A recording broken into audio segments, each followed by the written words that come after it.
যে সময় চলে যায় এই সময় আর ফিরে পাওয়া যায় না। মানুষের এমন একটা সময় আছে যা আসলে সময়ের মতো সবকিছু করতে পারে না।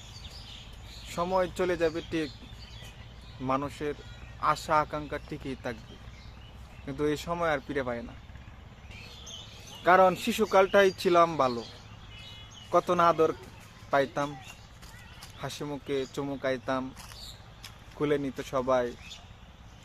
কিন্তু দেখেন মানুষের সময় কত দূরে চলে যায়। শিশুকালে খেলাধুলা করতাম, কোনো টেনশন ছিল না, কোনো সংসার ছিল না। ছোটকালে যা কইতাম তা খাইতাম, কোনো ধরনের চিন্তা ভাবনা ছিল না। আর এখন একটা কিছু খাইতে হলে চিন্তা ভাবনা করে খাইতে হয়। তাই মানুষের সময় কোথায় চলে গেছে আপনারা বলেন? তাই সময় চলে যাবে ঠিক, এই সময় আর ফিরে পাবে না।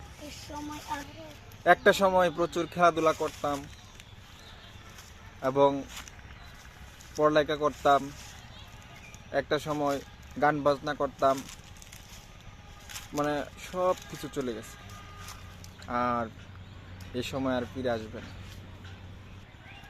তাই সময়টা আসলেই যেভাবে পার করে আসছি, হেলায় হেলায় আপনারা কেউ এভাবে পার করবেন না।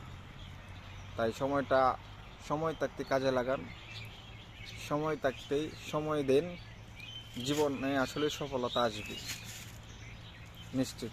আর সবচেয়ে বড় কথা হলো, আমরা আল্লাহ তাআলা আমরা পাঠাইছে যে ইবাদত করার জন্য, যাতে ইবাদত করতে পারি এবং সকলে আল্লাহর গোলামি যাতে করতে পারি, সব কিছু মেনে চলতে পারি, সবাই চেষ্টা করব। সকলে আমার জন্য দোয়া করবেন, আমিও সকলের জন্য দোয়া করি। সবাই ভালো থাকবেন। যারা যারা আমার ভিডিও দেখেন অবশ্যই আমার চ্যানেলটা সাবস্ক্রাইব করে অবশ্যই পাশে থাকবেন। আবার দেখা হবে ইনশাল্লাহ, নিয়মিত ভিডিও পাবেন। আল্লাহ হাফেজ, সবাই ভালো থাকবেন।